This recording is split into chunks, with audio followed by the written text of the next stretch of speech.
Ladies and gentlemen, welcome to the podcast.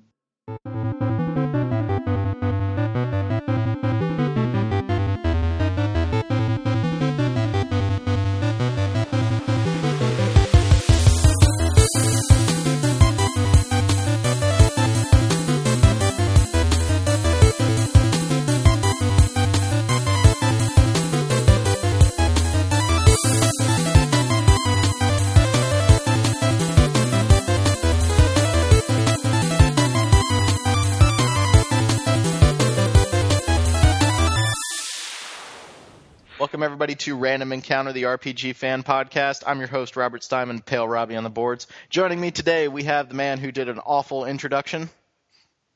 Wait, was that me? Yeah. You did an awful introduction. Nope, and my you name did is one. You did something like out of Wheel of Fortune. I'm glad we cut that. Stephen Meyerink, Taylor on the boards, and All quiet, right. Rob. All right. We have the man who loves Persona 4 and is probably going to buy the fighting game. Absolutely. I'm Derek Heemsbergen, Embryon on the boards, and I do news and now reviews maybe and other stuff. Are you really excited for a Persona fighting game? I am. Yes! Blaze Blue is amazing, so yeah, dude, how could it not be awesome? It's going to be Blaze Blue with Persona characters. It's awesome. It really can't get better. All right. And coming to us from across the Atlantic. Oh, was that me? Okay. It's Greg McCallum, Star Mongoose on the boards, and I'm the resident groundskeeper here at RPG Fan.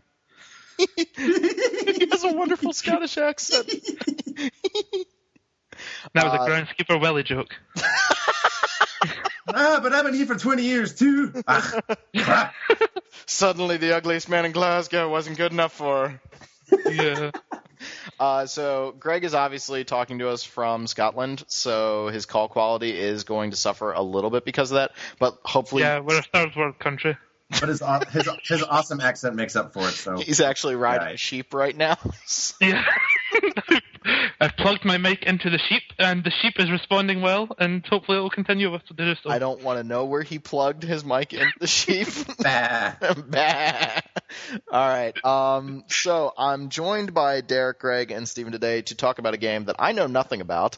I only know the title of it, and when I hear the title for this game, I immediately start thinking about one of the most overrated PlayStation games with one of the worst sewer sections ever, and a trilogy that was originally supposed to be 6 games that got cut short, and we don't know exactly what happened to it. I'm talking, of course, about Xenoblade. Man, Rob, you just aiming Way to start it on a good note. Yeah, Just I know. saying, You're like aiming that. so much No. But this gets to what we're talking about here. Okay, so the game was originally called Monado, right? Yeah, beginning of the world. Okay, Beginning of the World, which I think is kind of a really cool title. Like, when it was first announced, that's what we all heard the game as. And then they were like, no. We got the director of Xenogears and Xenoblade doing this, so we need to get as much Xeno into it as possible, and we can't call it Xeno. That's not what happened, though. What happened was they were like, yeah, this guy's awesome. Let's tribute it to him and call it Xenoblade. But why? Why? not? Well, they were kicking around the idea of calling it like Xeno Can Opener, but they didn't think people would go for that. So Xenoblade it was. So we're going to talk about Xenoblade, which is kind of a hot topic right now because it's been released in Europe. Did Nintendo of Europe release it over there, or who published it in Europe? Nintendo of Europe. Nintendo, yeah. So Nintendo of Europe published it over there, and right now there are no plans to bring it to America. And, of course, we've had a lot of grassroots efforts to bring this game over here. And it kind of seems like, based on reviews and based on talking to you guys, and, of course, that's what we're here to talk about, that this is kind of like the secret great JRPG of the last few years. So I'm going to fire it over to Steven to tell me why I should be excited for this game. All right, well, the game starts out, and you start out in a town called New Tristram, and there are 5 character class... Oh, wait. What? What? Wrong game. Sorry. What? Diablo 3 of the Mind. Oh, okay, sorry. So Xenoblade starts off with these 2 gods called the Bionis and the Mechanis, and they're locked in an eternal conflict where they're, being jerks to each other for some unknown reason. I don't know. But basically they fight forever, and at some point the battle comes to a standstill because they both injure each other. And these gods exist for millennia, who knows how long. And after a long enough time, life develops on these giant gods. And the characters in this game start off on the god called the Bionis. They live in a colony called Colony 9. which is constantly under assault by this evil force known as the Mechon that live on the other giant, the Mechonis. So nothing can harm the Mechon except for this sword called the Monado. And a year prior to the game starting, there's a hero named Dunban who takes control of the Monado and he repels the Mechon invasion, and everything's all fine and dandy, but he loses control and he's no longer able to use the Monado. So this is where the main character Shulk comes in, and he's just a young mechanic. He doesn't really seem to have any extraordinary abilities other than being intelligent, which is different for a JRPG protagonist. But, some events happen, and he gets control of the Monado, and he finds out that he can use it. So he goes on a quest to defeat the Mechon, and everything just goes crazy from there. All right. Crazy it does. So I want to point out, too, I know there was a lot of talk about how the developers really wanted to make Shulk likable, and he really is. Like, he's not whiny or annoying, but he's also not like, let's fighting love, super positive. He's He kind of does. He's very good. He does kind of get. He does get. Yeah, he does get a bit love happy near the end. Oh. Yeah. Well, I mean, I'm 70 hours into this game, and I know that I'm not. I mean, I'm probably more than halfway, but there are so many side quests and so much to do in this game. But I mean, up until where I'm at, it hasn't fallen apart. He's still pretty likable. He's just like an average guy. He's a smart guy. He's not a dumb brawny dude. That's what his side. No, he never gets annoying. He's always likable. Yeah, and the relationships, like the thing I like best about Tales games and about the best Final Fantasy IX is that you get a real sense that the characters are friends and of their relationship.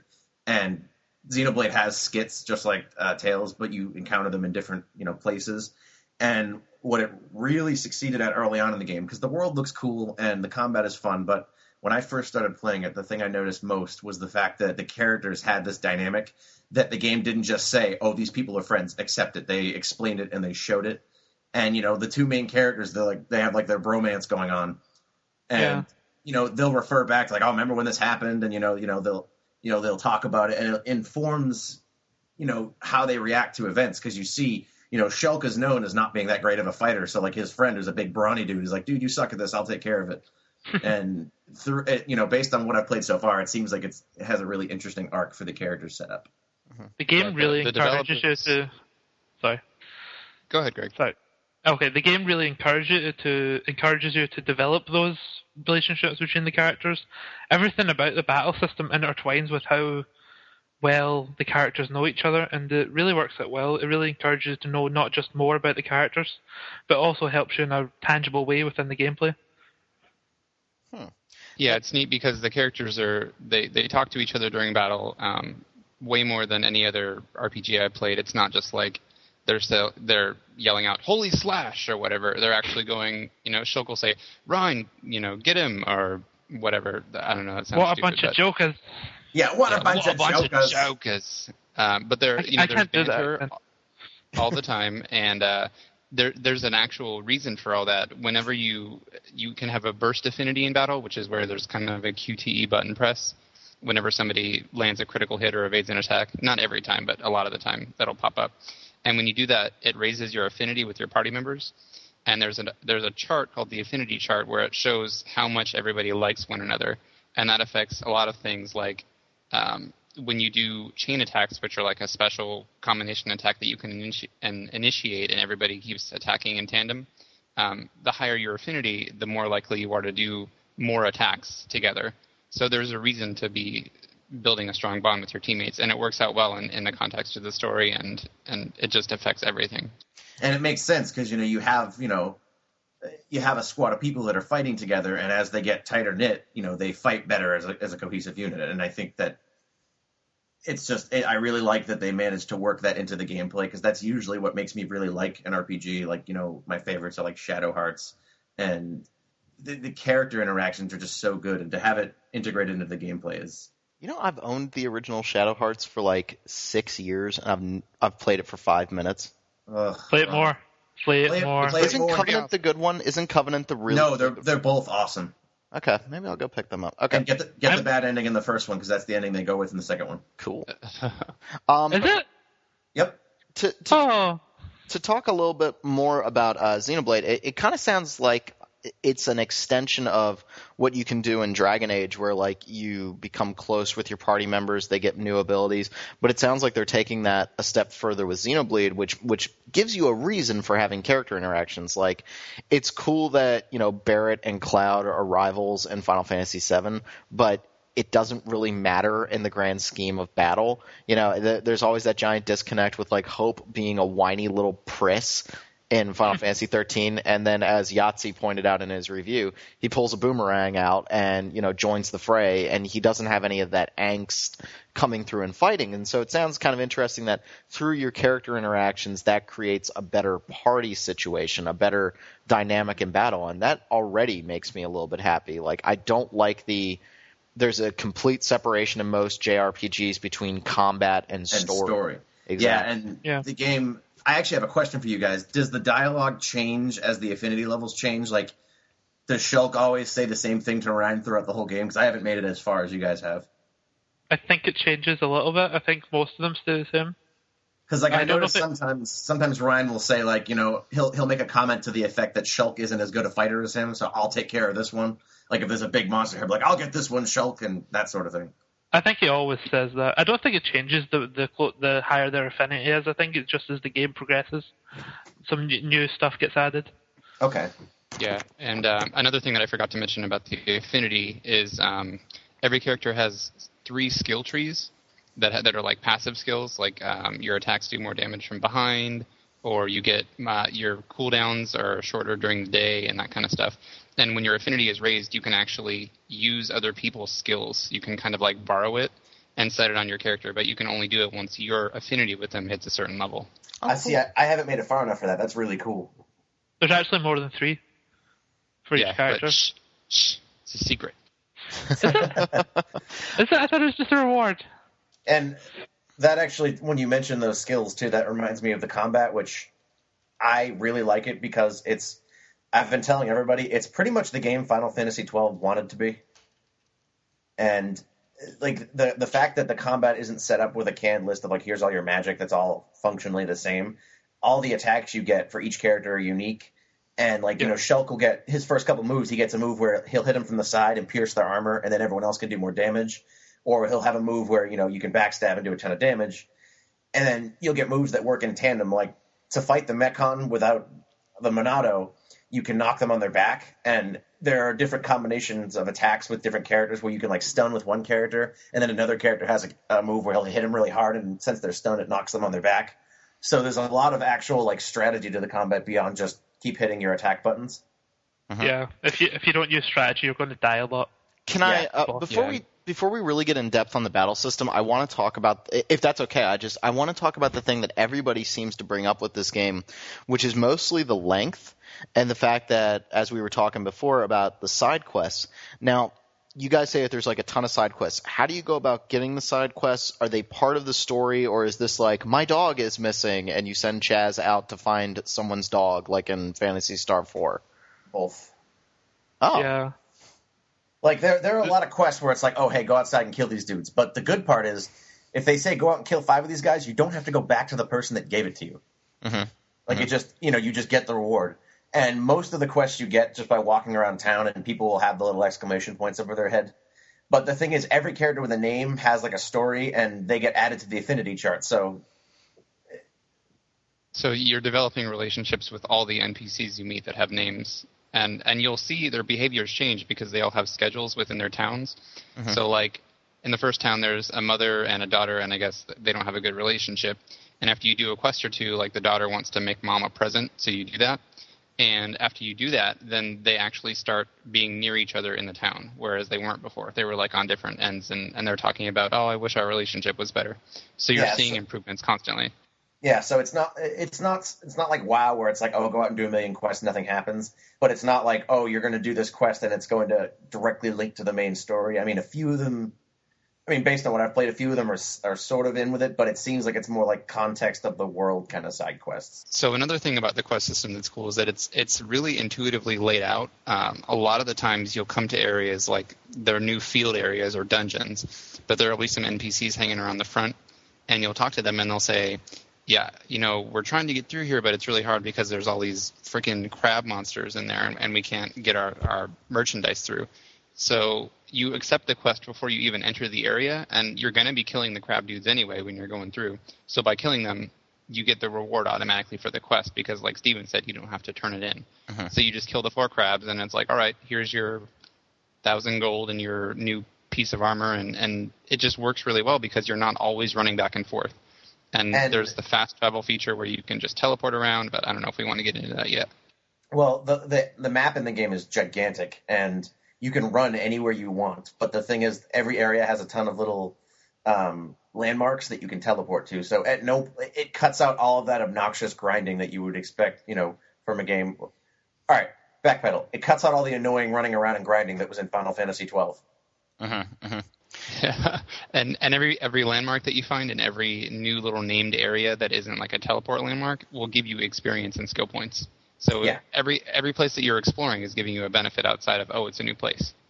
You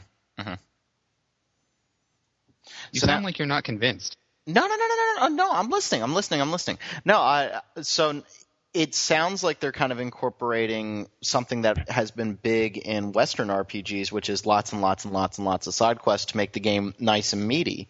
And I think that's awesome. Now, with that in mind, and now we understand like how the side questing system works, how is this game, I know Steven has said it before, how is this game awesome and so much of an extension of what Final Fantasy XII wanted to be? Because when you say that, Steven, it gets me excited because I wanted to love Final Fantasy XII, but I couldn't. Here's the thing. John's not here. Here's the thing. Here's the thing. John, we miss you. What struck me is that everything in the game is polished. Like, there aren't systems that they were like, oh yeah, sure, put that in, whatever. And then they kind of like just have it there. Like, the affinity system is fully fleshed out. The combat system is fleshed out. The positional attacking isn't just there. You'll like this, Rob. I was like level 8 or 9, and I was in a cave, and these monsters kept killing me over and over again. I was like, well, I'm going to have to level up to kill them. But then I was like, well, no, I want to finish this quest now. I'm here. And I was able to beat that monster by just being really careful and using my skills exactly as I was supposed to, and comboing and using the system. And this guy that literally, he killed my characters in 2 or 3 hits, and I thought it was impossible, and I beat him just by, strategically using the abilities in the combat. Is the combat, are you dictating what each one of your characters does in combat? Are you setting up something like Gambit's or Dragon Age's system that never really worked, but the system of if this happens, then do this? How are you in control of combat? I'll let one of those guys take this one. It's the AI. They all have their own AI. Each character. You don't set up any Gambits, and there's no if you get lower than the 20% health. So they do it themselves. So it's kind of like Final Fantasy 13. Yeah. It is, but you can control any character, and it's hard to explain. But, if you're fighting a Mechon, the characters know they have to knock him over. So if you do the move to set up knocking him over, the other character will know to do that. And you can sync up with them with the chain attacks and with the morale boosters and stuff. So you have more control than it seems, and I don't anticipate anyone's I haven't heard anyone say, "Oh man, I feel like I don't have any control," because you absolutely do. It's not like Final Fantasy 13 where it was, it would have been really helpful to be able to tell everybody what to do. Your characters don't have a huge pool of moves, so they have a good number of moves, but they're good at doing what they should be doing, at least from what I've seen. I've never died because my AI characters were screwing off too much. No, they are right. Good. As far as I am in the game, I've never had a problem where I wanted to control somebody more directly. They just act fine. And there are no items to heal, I think, or at least where I am, there are no items to heal. No, everything is you auto heal outside of battle, and very quickly even. So you're pretty much you're going battle by battle. I remember Chrono Cross. Your health that way. Chrono Cross. Chrono Cross. And I think we didn't mention it because it would help. What? Go ahead. Oh, you said all right. Never mind. You said R.I.P. Yeah, he was talking about some Chrono Scottish Cross. thing. I don't know. Yeah, it's some bah. His sheep is all better. I was gonna say we didn't mention that the system. It's an auto attack system. So you engage the enemy, and you run up to him, and you attack based on the delay of your weapon, kind of like an MMO. And then your skills all have cooldowns, but there's no MP cost or anything like that. You're just managing the cooldowns of the skills. So. And I really want to draw attention to the fact that even though it's set up like an MMO, it doesn't feel uninteractive and boring like MMO combat. You're completely involved in the fights and, moving around. That was the problem with Final Fantasy XII, was that if you figured out how ridiculously powerful like physical attacks were, and how if you're running around with haste casted on you at all times and regen and heal spells, I didn't have to do anything in Final Fantasy XII after maybe the 10th hour. I just kind of used the left analog stick the whole time. And it was cool at first, and then I started to get really, really bored by it. Yeah, not the case in this game. You really do, you're interacting with the combat the whole time. Like, when I first started playing it, I was like, oh, this is going to be boring. But then, all your attacks recharge pretty quickly, and, you're always doing something in combat. And it's not, monotonous, mind-numbing, repetitive. I mean, it's as repetitive as any JRPG's combat can get. But, it's just the fact that you have to actually interact with what's going on. And, there are so many different status effects and, different things that can happen during a battle. It's a lot of fun. Can we talk about something that Greg brought up in the pre-show warm-up? I know Steven asked him if the story maintains itself the whole way through, and Greg, your answer was? No. It does in a way, but it seems to detach itself in the last 5 hours, I would say.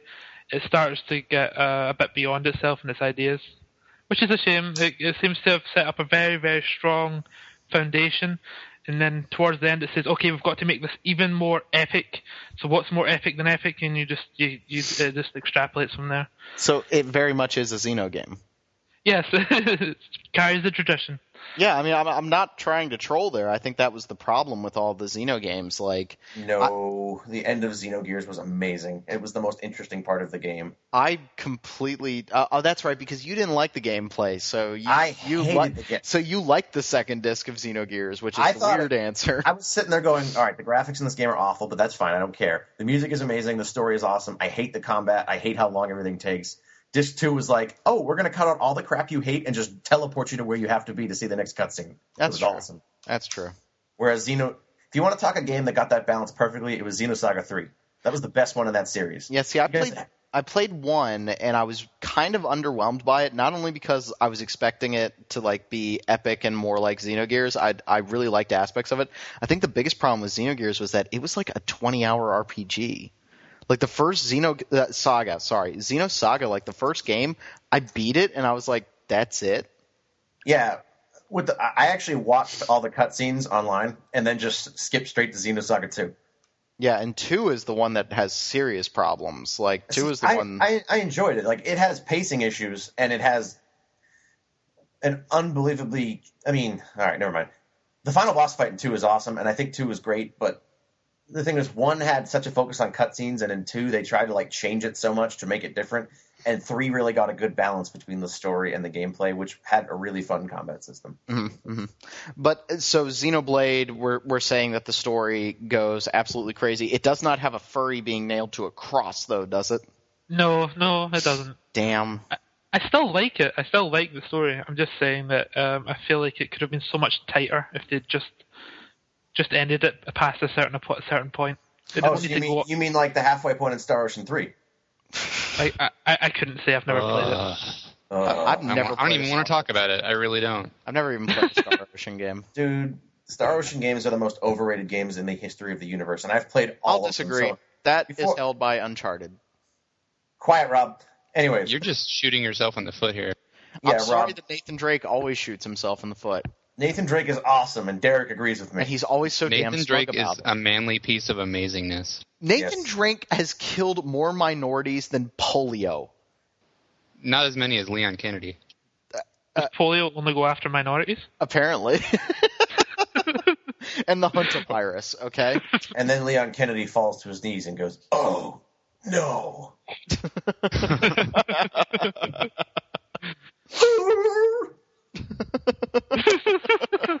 Sorry, I just like that sound effect when he dies.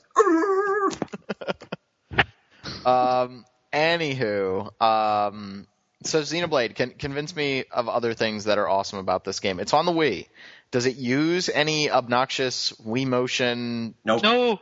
And that's the best part. You can play it with a classic controller, and that's all you have to do, because it actually controls better with that, because on the Wiimote, you have to hold down a button and use the D-pad to move the camera, which is perfectly workable, but if you have the classic controller plus with the 2 analog sticks or whatever, you can just move it with the right stick, which it's the way it was meant to be played. And we have a review of the soundtrack on the site that somebody wrote, who's pretty awesome. And the soundtrack is, and I'm going to go ahead and put my opinion here, I don't know if anyone agrees, it's unbelievably good and awesome. Is it better than the Chrono Cross soundtrack? No, but nothing is, so that's not fair anyway. I know. It's like it's like putting Empire Strikes Back against any other Star Wars movie. It's just no, Jedi's better. What? Yes. No. Yes. That's not true. No. All right, we're getting off topic here. No, we're getting off topic, so let's move on. Jedi has teddy bears. It doesn't matter if Jedi has teddy bears. It has teddy bears. Your mom has teddy bears. It has teddy bears that beat the Empire with logs and sticks. Well, yeah, sometimes the simplest people win. We won the Civil War, didn't we? Yeah, because we cost... Hey! that hurts, dude. Whoa. It just got personal. All right. Anywho, Derek, you want to talk about something? So, Xenoblade's awesome, guys, and let me tell you why. The areas are incredibly expansive, like the biggest areas I've seen in any JRPG ever. Because a lot of Western RPGs do that, like open world kind of thing, and it's not really open world, I guess, because you can't go anywhere. You are going through a linear set of areas, but those areas are so big. Anywhere you see, you can walk, and a lot of games say that. Like, oh yeah, if you see that mountain, you can go to it. But you really can in Xenoblade. I mean, obviously you can't scale vertical walls. Well, actually you can sometimes. There are vines that you can climb, but you can't go absolutely anywhere. It's not ridiculous like that. But if you see a lake, if you see a waterfall, if you see a cliff, you can go to it and you can jump off it. Oh, that's so fun. That is so fun. Yeah. You get an achievement for jumping off of a waterfall, too. Wait, you do. The game has achievements? Yes. We're going to get to that. It has its own system of achievements built in, and there are a crap load of them, and you get them for all kinds of stuff. And, it's not your Xbox account, or it's not trophies, but it's still awesome to have all those things to build towards. Oh, that's kind of cool. And to expand on what Derek was saying, the world is big, but it's not empty. Like, there are things to find all over these huge areas, and you get experience and skill points for going to them. So it's not like, oh yeah, I can run out here, but there's nothing there. There's so much detail everywhere that it's just awesome. And you can swim. Yes, you can swim. Swim, yay. Yes. So when you jump off that waterfall and you land in that lake, it doesn't just say, oh, you drowned because you're an idiot that can wield a magic sword but never learned how to swim. You land in the water and you just swim over to the shore, and if you want, you can teleport back up to the top of that waterfall and jump off all day, which is what I did. Oh yeah, you can teleport just to get everywhere quickly. You can blink there, which is really handy. So since the world is so big, you don't want to be trailing back and forth. So it's just a matter of selecting where on the map you want to go, and you're right there.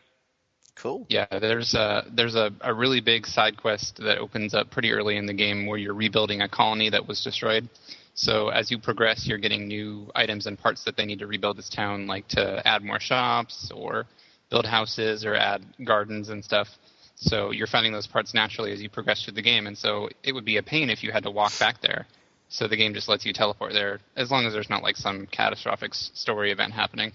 You can just teleport back there whenever you want to, turn in the items, and then see the progress. And you can invite people to join the town later. So it's kind of like building a base in a Suikoden game, sort of. Not to that. Yeah, or Skies of Arcadia. Not to that degree, but it's smaller scale. But it's still really cool. And it's just another example of why travel is convenient and it's fun and easy to explore and to go back to old places. Mm-hmm. Yeah, but it's not like Oblivion where you can go everywhere to begin with. You have to actually find the places.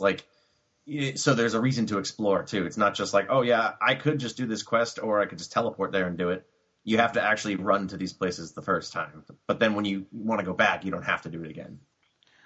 It definitely sounds like an interesting game. I mean, I'll be honest. I was thinking about picking up a Wii just to play this game because, when somebody says that the best JRPG came out, I know that I get a lot of flack on this show for people saying that I hate JRPGs. That's not the fact at all. Like, I started out with JRPGs. It's just that what I want in a video game has dramatically changed in the past couple of years, and I feel like the JRPG hasn't. But there's a reason I love Persona 4 so much, because that's doing what I want the JRPG to do, like the chocolate and peanut butter of like, social date sim where I'm trying to date like a cute anime girl while at the same time going into a dungeon and leveling up and getting stronger. Like, I really like that mixture, and it sounds like Xenoblade is taking exploration and a fun combat system and character interaction and wrapping it all together. I guess the question becomes, the only way I can play this in America, I'm going to have to jump through some serious hoops. Which No. we're not going to talk about. But how much do we think this is going to happen? Do we think that this is going to come to America? I have faith that it will. No. I think it will. Do you really think? I really think so. Not soon, but you'll get it one day. I think Nintendo is being a little too smug about it. They're almost like delighting in the fact that they know it's annoying people, and that kind of frustrates me. A lot of people have been saying it may come out along with The Last Story on the Wii U, and I feel like that would be a gigantic slap in the face to everybody that has a Wii. It's like, well, you can't have it unless you buy our stupid new console that we're not even sure what we're doing with it. Well, so does Nintendo, do we know where the rights are for publishing this? the rights belong to, I have no idea. Okay. I'm sure John would be able to tell us that. But, could we I guess my thought process is I could see the rights getting sold, and I think that this could come out on the Vita. Why not?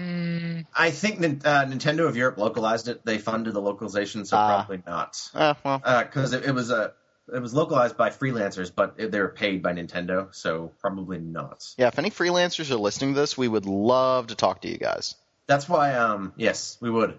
That's why, Tales of Symphonia didn't come out on PS2 in the US, because it was localized by Nintendo in English, and they own that. Okay. I also wanted to point out one other thing about Xenoblade. It has a crap load of loot, like a ton of it, and it's pretty good. Like, there's a gem crafting system that's really elaborate. There's slotted weapons like in Diablo, and there's just Diablo? There's I had to throw it in there. Where? There's I think there's 9 or 10 different slots for equipment, and I mean, there's so much stuff you can find, and having that aspect in there too is awesome because there's randomized loot with different, perks and stuff. So yeah, it's kind of like Diablo. And I would say more often than not, I found myself wearing items dropped from monsters rather than things that I bought from shops. Like, I rarely bought any armor or weapons from shops. I hardly ever bought from shops. And there's also another thing we didn't mention. There's if anybody's played like Final Fantasy XI, they have basically what are notorious monsters, like named monsters. So you have like your generic beach crab, and then you have Mega Crab. Crabby Kingler Jerkface. And if you kill him, you get, there's special music, and it's intense, and you're beating his shell up. And then when you beat those, and when you beat them, you get special drops that are better than what normal monsters would drop. And those are always above what you can buy in shops, just about. And like I mentioned earlier too. I'll never forget the day I ran away from a level 80 frog. Ribbit. Coming to get you. And like I mentioned earlier, your equipment has, a good bit to do with how well your characters can hold up, but you can win a lot of difficult fights, like with those named monsters, by being, smart with your moves too. So it's a really good balance between getting better loot to win and having to fight intelligently, and it's really addictive. Like that's why you'll hear people saying, hey, I got lost doing side quests for like 10 hours, because it's actually fun to fight. Like, a fight starts, the awesome music starts, and then it's like, okay, I have to actually utilize what I've spent the past 30 hours building up. Yeah, it's hard for me to not be completely impassioned and opinionated about this, but I really feel like this is probably the best game on the Wii. Yes. If not one of the best. Definitely. The best JRPGs to come out in years. I mean, on any console. It is so incredibly good. If I was scoring it, which I'm not, I would probably put it like 99% or 100. Whoa! Yeah, you're going to be so disappointed. I would probably put it. I haven't played as much as you guys have, but based on what I've played so far, it hits all the right notes. And every time you get to a point where you're like, oh, they're going to integrate this now and it's going to be half-assed, it's like, oh, nope, never mind, they did it correctly. It's like they learned from every mistake that JRPGs have made in the past, and that other games that aren't JRPGs have made, and fixed it. Is there a snowboarding minigame after a main character dies? Yes. What? Oh, right. No, I made that up. Oh, yeah. There's no snow. I was going to say, I don't remember that. It's wakeboarding. So I guess the big consensus is that Xenoblade needs to come to America, and apparently I need to play this game. Yeah, you should. Yes, even you should, Rob. Trust me, I'm looking for a good JRPG. You guys recommended Shadow Hearts, and I've been sitting here trying to see where I can find a copy of Shadow Hearts Covenant, because I have the original game. Nowhere. You can't find it. Rob, I have 2 copies of Covenant, Rob. If you need to play that game, I will send it to you. I don't care. Shadow Hearts Covenant, other than Digital Devil Saga 2, is the best RPG of the last decade. It's amazing. I gotta say, I don't know what it was about Digital Devil. I didn't see it. That makes me so sad. I like the characters in Shadow Hearts better, but Digital Devil is awesome, but we won't get into that. Shadow Hearts is an amazing game. Okay.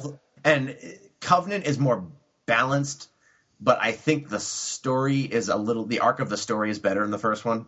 But there's no reason I played the first one like 2 years ago for the first time after I played the second one, and I still had a blast playing it. It's awesome. Well, I'm figuring that when there's like a lull in the release schedule coming up, which will probably be never after we get to news, but I do want to play it. My buddy bought it for me for like a birthday present years ago, and that's how I got my friend to play it. I bought it for him because we were both really into the second one, and I was like, dude, I bought you the first one. You should let me borrow it. It has cannibals in it. I know, right? He like eats people. I'm kind of cool with that. No, not that. Oh. There's a cannibal village. Oh, God. There is. The main character is completely awesome, too. Well, I guess we're going to have a Shadow Hearts podcast now. Oh, my God, dude. If we have a Shadow Hearts podcast. I want to come on too. Is the third one worth a damn? I heard really bad things about it. The third one, my opinion is still good. It's just not as good as 1 and 2. It's way more lighthearted. Yeah, like it's actually still kind of I don't know. It's dark, but it keeps a more playful tone throughout. I like to explain it like this: the first 2 have the second one is a direct sequel to the first one, and it uses the bad ending from the first one, which sets up this amazing story arc for the main character. Like it's one of the most moving stories in an RPG I've ever played. Like I think it's amazing. And at the end of the second one, there are 2 endings, and neither of them really lead to another game with that character. So the third one is a new character and a new time period, and the second one was a little more jokey than the first. The first one, I played it for an hour, and it was dark as hell. It's dark, but it has a dark sense of humor, and the second one has that too, but it's a little more slapstick, but it's still good. The third one is a lot more slapstick. You get a giant kitty in your party. Oh, for God's sake. And the combat... Alcoholic kitty. An alcoholic cat that hangs out with what's his name? The mobster. Al Pacino? No. Al Capone. I was gonna say Al Pacino too. Al Capone, yeah, he's friends with Al Capone. Wow, what an idiot! RPG fan where the editors don't know about anything other than RPGs. It's true. I'm not even American, and I know Al Capone. You're Scottish. Sorry, it was too easy. And what? Yeah, I was gonna make no one told me. I was gonna make an alcoholism joke, and then I realized I was gonna come off like a stupid American that can't tell the difference between an Irishman and a Scotsman. Yeah.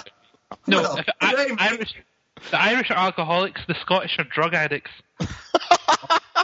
Good for you. Greg, is that why your icon on Skype is like coked out? It's Oshawa. It's Oshawa acid tripping. Wait, Greg, what do you want? Do you want freedom? Freedom! You'll never take your freedom. Well, definitely let us know if you guys want a Shadow Hearts podcast. Apparently one person on the boards wants me to do my hour-long vampire monologue, but I don't know if John's going to let me. I'm willing to start selling favors if people go on the boards and say they want a Shadow Hearts podcast because, I want to play it. I really do. It definitely intrigued me when I first started. I think it's kind of interesting that we started talking about Xenoblade, now we went to Shadow Hearts.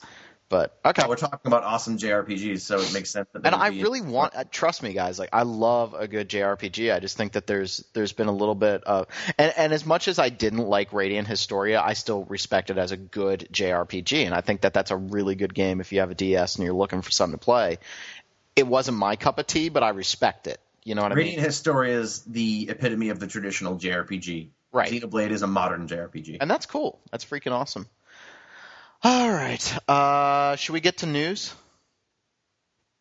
Sure, why not? Okay. Derek, lay down some news on us, and I want to discuss some things. All right, I've got 6 pieces of news today. The first one is that we just found out Star Wars: The Old Republic is going to launch on December 20th. Anybody else find it just a little funny that the day after they say, yeah, Diablo 3 isn't coming out this year? No. As an apology? I just found it a little funny. Just a little funny. No, so Old Republic, December 20th, which I find that's an interesting day to release it. I think it's you're missing most of the holiday season, but it's still kind of like, you know, they've talked about only doing like a rolling admission of people, like kind of limiting the number of users. So maybe that was the mentality there. What do we think it's going to do, guys? Is this going to be... I don't have big expectations for it. I really don't. Like, not as a game. Like, I'm sure it'll be at least passable. But I don't think it's going to do that well. Like, Star Wars isn't really as... You know, I mean, it's still a hot property, I guess, but it's not, like, in the public eye as much. And it's just wow. I mean, all right, I haven't played it yet, but everything I've seen, they go on and on about the storytelling. And BioWare has great storytelling, but the fact is adding in conversation wheel to WoW is still just WoW with a conversation wheel. Well, more to my question is that would this game be getting more press and more buzz and more fan reaction if it was a Mass Effect MMO? Has Mass Effect kind of replaced, at least in the video game space, has Mass Effect earned more clout as the science fiction RPG than Star Wars? I think it has more to do with the fact that there's already been a Star Wars MMO, and people liked it until Sony ruined it. True, and I think that you also have to – I think that that's definitely part of it, and it's also you have WoW, which is the 500-pound gorilla in the room. I mean, WoW just steamrolls everything, and they've apparently made this game – very much like WoW, and so would you rather just keep playing WoW, or would you play this? Or are some people looking for something different like Guild Wars, which we talked about before? Like, I think that maybe trying to make something a lot like WoW, not 100% the right way to go about it. Don't get me wrong, I don't think it's going to be a bad game, and I don't think it's going to be a failure, but it ain't going to do WoW numbers. It simply won't. It won't do that. And I don't know. I just think it's interesting. I just You're think an optimist, BioWare... Rob. I'm an optimist. That's what I like about you. I'm such an optimist. You guys are jerks. I just think BioWare is more creative than that. BioWare could have made a game that would have been different. And instead, I don't know whose mandate it was or what they were going for, but they're just making the same game somebody else made, and they've never done that before. I'm trying to think of an example, and I can't think of one. Exactly. Damn. BioWare could have been... I think it's going to be pretty successful. I think it will be successful financially and maybe even, critically. It's not that exciting to me. Like, well, it's like, all right, well, it's an MMO, and, since it's not Guild Wars 2, it's just going to be grind and do quests and go out and... To be fair, this is... Kill 5 Jedis and then return to me for a reward of 10 galactic credits. Well, okay, I don't... Now kill 10 Super Jedis and return to me for 50 galactic credits. I don't think it's going to be that bad, Stephen. But now I want you to meet a Sith Lord. Oh, but you can have a conversation option to change your rewards. Give me a better reward. Well, sure, I'll do that. Or if you're a Jedi, you will give me a better reward. Or if you're a Sith, stab. Are you done? Sorry, I'm just really mad about this game. I'm trying to hold it back. I think also, Stephen, what you and I have to realize is that we're not MMO players, so this doesn't appeal to us right off. I am. So, Derek, does it appeal to you? No, I'm not really a Star Wars fan. What? It's all what? It's all right. I'm just not like a super devoted, passionate fan. Steven and Rob are dying, so I'll just continue the podcast. Han shot first. Oh, yes, Han shot first. You will be. Sigh. I think it won't. I think it'll do well. I don't think it's going to be a massive success, and I think, in the MMO space, I think we're all kind of just waiting for Project Titan. We're all just waiting for the next Blizzard MMO at this point. So, yeah. I think I like the tack Guild Wars 2 is taking, although recently it's looked a little more like a regular MMO. But I think what BioWare should have done is what I wanted them to do, which is make a Mass Effect MMO, because that universe is super interesting and theirs. Because there's tons of stuff they could explore with that would be really fascinating, and then I could be a Turian and I could be impressive. And I could be GARRSUSZ. Trust me, there's going to be more Mass Effect games, so we already know that. All right, next piece of news. Diablo 3 has a release window, and it's of early 2012. It's as if thousands of voices cried out. And then it was suddenly silenced. You know what, though? I'm tired of sites saying, oh, it's been delayed. It hasn't been delayed. They didn't say it was coming out this year. Yeah, they said they were shooting for it. Yeah, said they were shooting for it. This doesn't... I figured it was... love to put a negative spin on Diablo. This flies in the face of one of my predictions for this year. I thought they were going to get it out at Christmas time, but I think that, I would much rather have this game come out and be polished. There's been a lot of talk. The beta went public this week, and there's been a lot of talk that, like, the Demon Hunter, for example, is going to get a little bit of a reworking in what order she gets her skills. There's kind of a feeling right now that she's a little underpowered at low levels, and Blizzard is going to sit there and work on that. And that's what's awesome about Blizzard is that they're going to turn around and make a super polished game that's going to be incredibly fun to play when it comes out the gate. I would rather have that than, let's say, Fallout New Vegas, which apparently plays awesome now, but when it came out, it was broken for 2 months. So I'm okay with the delay on this game. And you know what game is still broken? What? Amazing. You know what's still broken that needs to that should have been delayed? Final Fantasy 14. Yes. And you know what? Yeah. I still check their website every day to see what the new updates are and when they're going to be putting them out. Next week, they're going to be adding chocobos. They should just relaunch the damn game. Like, cancel the game right now. We get chocobos next week after a freaking year. And well, I check my Battle.net account every hour to see if I got into the beta. I'm like, oh, beta, no, please. You know what? I'm actually kind of glad, though. They delayed the game, but they also said they were extending the beta and adding more people, which I think is what they did with StarCraft. So the StarCraft. I'm willing to bet the beta will end 2 or 3 weeks before the game comes out. So. I would say probably a month. But I would. Yeah, I think the game's going to come out probably late January, early February, and I'm cool with that. It gives me a chance to play Skyrim because, as I warned everyone on the website, I'm supposed to be doing the PC Skyrim review, and if Diablo came out anywhere near that, I was just like, nope. Not gonna do it. But Rob, if it comes out in January, how are you gonna play 13-2? I think I'll. Oh no. By January I'll still be playing Uncharted 3. No, you won't. Well, no, probably. I might still be playing Xenoblade at this rate. I might still be playing. You'll still be playing Xenoblade. That gets. Yeah, another JRPG. Rob is probably going to like Dark Souls. I wouldn't say Dark Souls is a JRPG so much as it is a pain simulation.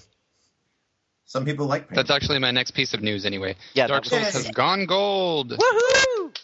Yay! So everybody can have fun dying over and over. Derek, are you going to get October. it? I never die in Dark Souls. Maybe. Everybody's going to listen to this podcast and be like, I hate this guy, but I didn't really like Demon Souls. I bought it twice, and both times I tried to get into it, and I couldn't. I beat the first world or level, and after that I was just like, ugh, because the world is really interesting, but I could not stand the graphical style, or I don't know. I didn't like the equipment system. It felt so bland. It wasn't that it was too hard; it was just bland. So maybe I want to play Dark Souls. Yeah, it should have had chocobos and rainbows and sparkles. That would have made it better. Yeah. No. But see, I will agree. I think that some of the things of Demon Souls were cumbersome. The inventory screen. I think the art style was awesome, but the graphics were kind of at times. That game would chug to 1 frame a second at times if you knocked open a barrel. But for me, it was the combat, and that's what I keep coming back to with Demon Souls. I feel like I'm in combat with a monster, and I need to be very, very careful. And I really, really like that. I'm sorry, when I was playing The Witcher 2, I just felt like it was half-assed Demon Souls combat, and there was no weight to what I was doing, and it was very frustrating. The combat in Demon Souls has serious weight to it. When you hit stuff, it's like, rah! And then something blocks, and you feel like that shield saved your life because it did. Yeah, and I'm hoping that the first couple reports have come out about Dark Souls. I'm going to be reviewing it, so hopefully I'll get the game, and I'm going to try to tear through it as best I can. But everybody's kind of saying first off, the game is freaking huge. Some people are saying that they've played it for 60 hours and they don't even think they're halfway done. It's got the open world environment, so you can really, like go in different directions and fight different monsters and this, that. It just sounds like everything's awesome, but there's still a lot of mystery about it. Like, I don't understand how the humanity system works, and I've read 3 write-ups on it, and I'm just like, what the hell? Like, maybe that's a commentary on your humanity. It could be. I might have 0 humanity. That gets us back to Vampire. So Oh no, don't. But I think Dark Souls is coming out. It's already out in Japan. Did very well in Famitsu, but Famitsu, we don't really pay attention to their review scores.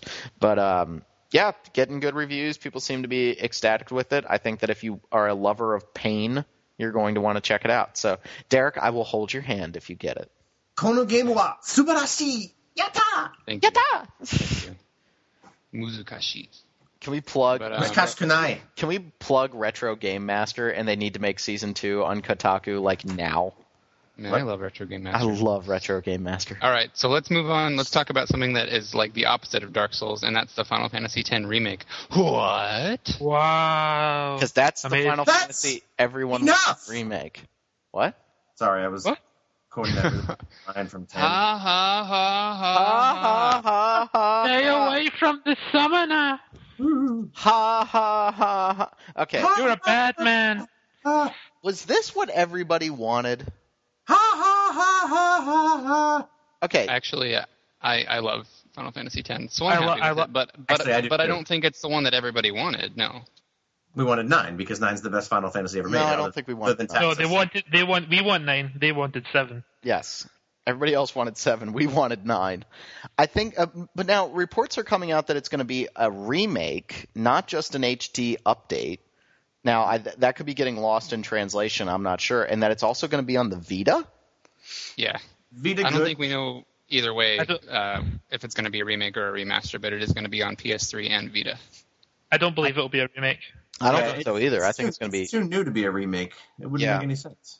I think it's going to be just an HD remaster, and we have to see. A lot of people are saying that the Metal Gear Solid 3 remaster, like the HD collection, is really, really high quality, and that some of the other remasters. What's that? Oh, I was just excited because Metal Gear 3 is the best game in the series. Yes, it is. And a lot of people are saying that some of the other remasters, like even the Team Eco collection, it was good, but they didn't go as far as they could have with the remaster. And I think it's, do we want to see little things updated in these remasters, or do we want them to be as true to the original game as possible? And I think that some things, like, I know one reviewer was complaining in Eco, like, there's no autosave system in the game. So and that's something that we take for granted right now. So if you die in Eco and you didn't sit on a couch to save 2 hours ago, you might be screwed. Like, there isn't, a very friendly checkpoint system. And do we want that kind of stuff to be changed in an upgrade, or do we want it to be as close to the original game as possible? New content, yes. Mechanics changes, no. I want realistic Seymour hair. Oh, yeah, that would be pretty cool. Actually, yeah, that's impossible. So it would be flat all day, every day. Yeah, all day. It looked like Sephiroth with blue hair. All day. That's what he was. I really liked the combat in Final Fantasy X, but it did kind of take watching the Spoonie experiment to realize that the story is really bad. You fight a giant tick at the end of the game. Hey, spoilers, dude. Take it easy. That's not a spoiler. No one understands what I'm talking about.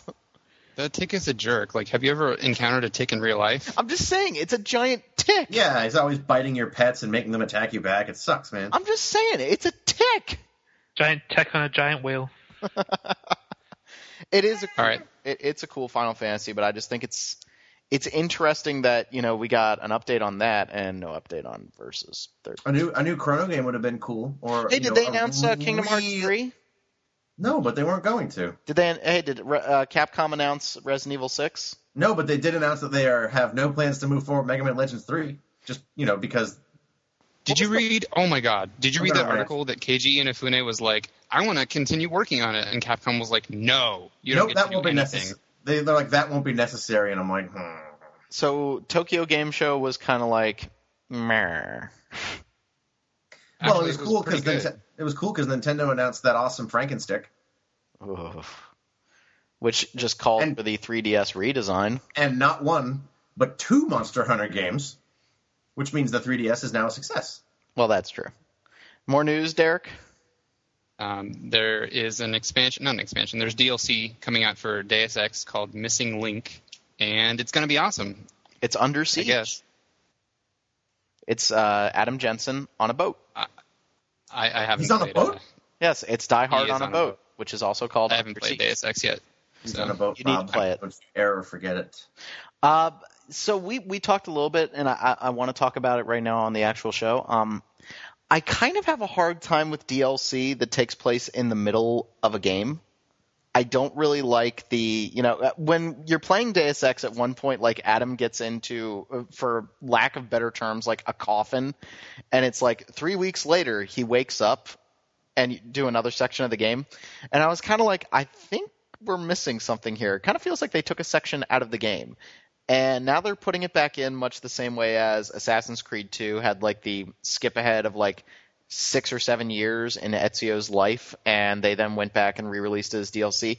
I don't really like DLC like that. I don't like DLC that takes place in the middle of my video game. I think it's because it comes out far enough after that you've bought the game and finished it, so it removes any dramatic tension. It was like Kasumi was a really awesome DLC for Mass Effect, which I think is a great game for DLC in general, but you got Kasumi, you get a letter from the Elusive Man after the end of the game where it really doesn't make any sense, and it's like, yeah, BTW, I got some new person to help you fight the collectors. I'm like, dude, they're dead. I beat them and their Contra boss last week. What the hell? I'm like, I showed up and killed the Terminator, and it was great, but I don't really need somebody else now. Yeah, and I think that's I made the analogy. I'm in the middle of reading Snow Crash right now, which just on a book note, it is an excellent book. I'm really enjoying reading it. But it's like, what if Stevenson just took out chapters 13 through 16 and then released them as DLC, like after the book was out? It's kind of silly. Like, it doesn't. I don't know. I have a hard time with that.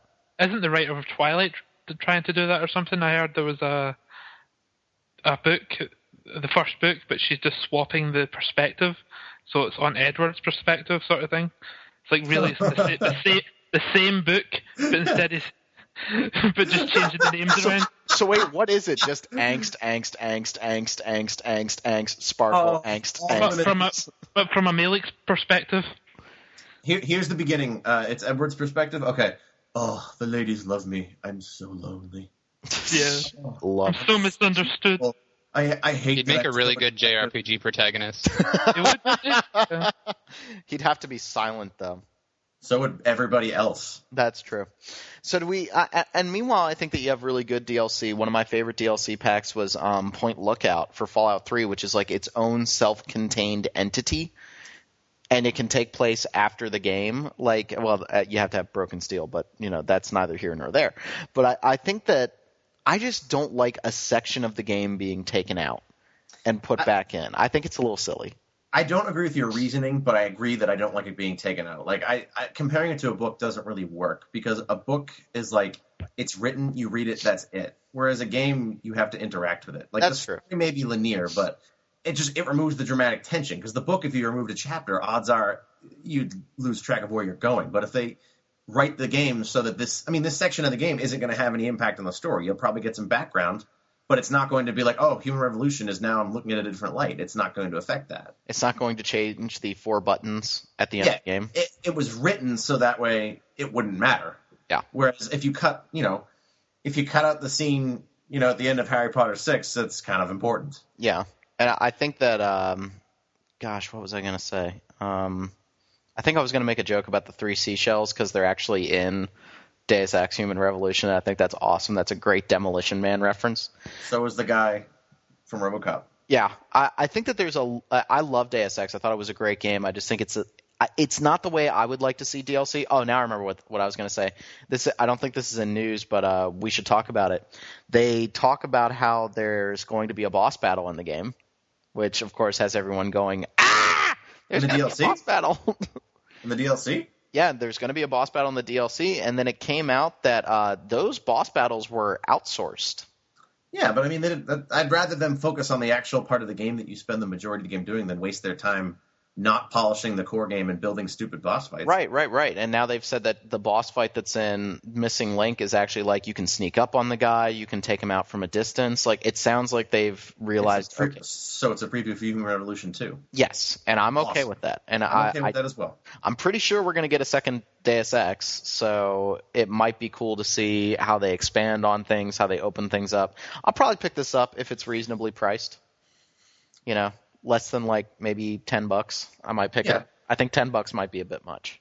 One other thing I wanted to point out too, DLC from the middle of the game I don't like, but DLC set up like in Borderlands is great because it adds additional stuff to the game to do that's actually like the sort of thing you'd want to do. Like it adds the zombie island, or they added, they raised the level cap and gave you crazier enemies to fight. Yeah, I mean, that's good DLC. They're practically expansion packs in Borderlands defense. I mean, they're practically expansion packs, and that's kind of... Yeah, like the zombie island is like, it's a good couple of hours long, and I mean, the price of it was reasonable, so, Yeah.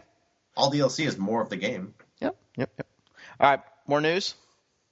All right, we have one final piece of news today, and that is that Exceed, the amazing company, and Lords of Bacon are going to bring out Grand Knight's History here in the U.S., which is really exciting. And EU. So I'm gonna Europe, but not like they matter. I'm just kidding. No, they don't. Who cares about them? Losers. I'm gonna forego my usual amount of Exceed love because I think they're just beautiful people and I want to work for them. And just say that actually this game looks pretty cool. Yes, Grand Knight's History is it's a 2D game developed by Vanillaware, and it's kind of like a hybrid strategy RPG sort of. I think it has turn-based combat. I'm not entirely sure. I'm going to read an excerpt from the press release. It says, Vanillaware is renowned for their beautiful and striking hand-drawn 2D graphics, and with its stunning visuals and strategic gameplay, Grand Knight's History will be a must-have for all PSP owners with a taste for deep engrossing RPGs. So I think there's a lot to be excited about, and I know that a lot of people are saying that the PSP is declining, and why bother releasing anything for it. But, I mean, Odin Sphere is amazing. Muramasa is questionable. It would have been better if it wasn't translated by people who couldn't speak Japanese. Oh my god, I know. Like, if you listen to the Japanese, they're not saying anything even close to that. Nope. In the translated... Anyway. But Grand Knight's History looks really good, and I remember when Dragon's Crown was announced, the other Vanillaware game for the Vita. A lot of people were, or at least I thought, and some other people thought that was Grand Knight's History at first, like an upscaled version of it, but it's something completely different. So we're getting both of those things, and more Vanillaware is always good. I'm shocked at how brave they're being, still releasing games for the PSP. I mean, Well, you have to think that they're going to build some kind of infrastructure. I mean, Sony really hasn't said exactly what they're going to do about the PlayStation Vita and like PlayStation and PSP games. Like the only thing holding me back right now, like I have a PSP now. My girlfriend was nice enough to give it to me, and I really want to freaking play Tactics Ogre, but I'm kind of hesitant to pick it up and play it on the PSP if there's a PS like Vita. $20. What? It's $20 now. Is it really? Yeah. Yes. Oh, I thought it was like still 40. Oh. No. Like, But, even if you only have, you have the system, just get a game for it, and who cares if the new system won't play the old games or anything. Well, I actually have to also go out and get a memory stick, and that's just a whole other pain in the ass. And my cat just bit me, so I'm going to bite him back. Amazon, $5. Yeah. No, you're right. But the thing that I'm terrified about with the PSP is Legend of Heroes, because Exceed was taking all that on, and they're so massive. And the first one ends on such a cliffhanger that I'm so afraid that they're not going to get the other two out to us because of the PSP, kind of nearing its end. I don't know, though. I mean, why don't they just release it on PlayStation Network like they did with Wizardry? Then you can play it on PS Vita and PSP. They should, but they haven't said anything. I mean, since they originally announced that they were going to be releasing all of them, they haven't said a word. And every time people ask, so what's the status on Legend of Heroes 2 and 3? They're like, nothing. I don't know. So it's just kind of worrisome. I mean, until they actually say, yes, we're doing something, but we can't announce yet, I'm going to be nervous about it. Well, keep in mind, PS2 was out for a good 2 years while PS3 was out, and they were still making games for that. So I wouldn't anticipate the PSP just dying instantaneously when the Vita's out. So, I mean, I think it's reasonable to expect that we'd see games on it. I feel like it's going to be dead. That's just I don't know. me, though. Well, you want everything to die. I do not want everything to die. I want Diablo 3 to live. It's going to be the budget-priced handheld. You think that's going to be the budget priced handheld? Yeah, I mean the DS is already budget priced. Everybody already has PSP. One. Oh, I thought you meant Vita. I was like, what are you smoking, dude? No, I mean the PSP is going to be the handheld the parents buy their 4-year-old for Christmas because he wants a PlayStation Vita. Right. They have the hilarious new European only PSP that has no Wi-Fi and is cheaper. Has no features. Mm-hmm. Yeah. Mm-hmm. So I have to wonder if that's the direction they're going to take it in. Well, I think we're just about done for this episode, guys. So that's it for news, I suppose. Did you guys have fun? Yes, I did. Yes, it was very fun. Play Xenoblade and jump through however flaming hoops you have to get it. Well, for myself, for Steven, for Derek, and for Greg, thank you everybody for listening. We have more podcasts planned. I know we have a writing in games podcast coming up. Probably going to happen after Dark Souls because that's all I'm going to want to talk about here in the next week. Woo! I can't believe it's only a week away. Like, it snuck up on me. I've been so busy with like school and teaching and whatnot, and I'm just like, it comes out October 4th. Yeah, I want to hate GameStop for being evil or something, but they gave me the Dark Souls Collector's Edition free, so I don't care anymore. Yeah, I can be bought. There you go. If they're going to give you a metal tin with an art book in it, I'm okay with that. With a soundtrack, that's all I care about. Forget the metal tin, it comes with a soundtrack. For all those who thought maybe RPG Fan gets paid to write the reviews, there's the proof. Yeah, free games. Proof right there. We buy the games. So we're going to have that. We're going to have, of course, the writing in games. So Dark Souls writing in games. Skyrim, of course. Shadow Hearts. Well, maybe Shadow Hearts if people are interested. Can I ask one thing real quick? And I really don't want to get flamed over this. Why am I losing interest in Skyrim? I don't know. I'm not that. I think it's because a lot of other things are coming out that I'm really interested in. Like, they have, like, stories. But, like, the really, really high quality, like, run through of Skyrim came out on, like, game trailers. And I sat down and watched it. And I kind of just yawned. I don't know. I don't know. Maybe, like, I think it's because that kind of game is more prevalent now. And Bethesda has already done, they did 2 Fallout games and they had Oblivion. So, I mean, at this point now, it's no matter what they change. Bethesda did one Fallout game. Let's be careful there. Bethesda did one Fallout game and Obsidian. But, I mean, that type of gameplay is now, pretty easy to access. And Skyrim, no matter how you slice it, no matter what they change, Skyrim is still just going to be Oblivion in a different setting with better graphics. Yeah, and I think the other problem is I don't want to sound too negative on it, though, because I'm still excited for it. Yeah, I mean, I want to play it, but I think the other problem is that I just do not give a crap about that world. I've said it like a million times on the show. Like, I just don't care. Like, it's generic fantasy. Like, I'm sorry, after you, like, read Martin and, like, watch Game of Thrones, it's like, that's the fantasy setting I want. I don't really care about, like, giants walking the land for no good reason. Like, I don't care. Like, I don't know. Maybe Skyrim will do it, but I don't think anyone's playing that game for the lore. I think that's true, but with Fallout, you have the connotation of, like, being an American. Sorry, Greg, but you have, like, the connotation of being an American and, like, going to Washington D.C. and I think that's why it resonated with me. I don't know. Maybe it resonated with me because I could shoot people's heads off in slow motion and their entire body would explode. Well, true. And maybe I'm also just being a pessimist. Like, as we were coming up on the release of Deus Ex, I was getting nervous about that. And I think that just had a lot to do with the areas that they were showing were just not indicative of what the actual game was. Like, they were showing a lot of action scenes. And I think the game plays better as a stealth title than it does an action game. It's a perfectly good action game, but that's not what I was interested in. So maybe that's the thing with Skyrim. It could also be that Uncharted comes out so close to it. So I mean, that's really what I'm going for. You mean that overrated game series? Derek, hit me. Uncharted. Uncharted is amazing. Thank you. Haters gonna hate .gif. I'm just saying. Steinman gonna hate. Steinman gonna hate. Steinman gonna love. I don't even want. No. Stop it. None of the No! All right. Thanks, everybody, for listening. Make sure you subscribe to the RSS feed. Make sure you subscribe to us on iTunes. Give us reviews. Let us know if you guys want a Shadow Hearts podcast. We could definitely do it. I think I might actually go play that right now. So you know you do. Yeah. So for everybody on the show, thanks again, and we'll talk to y'all later.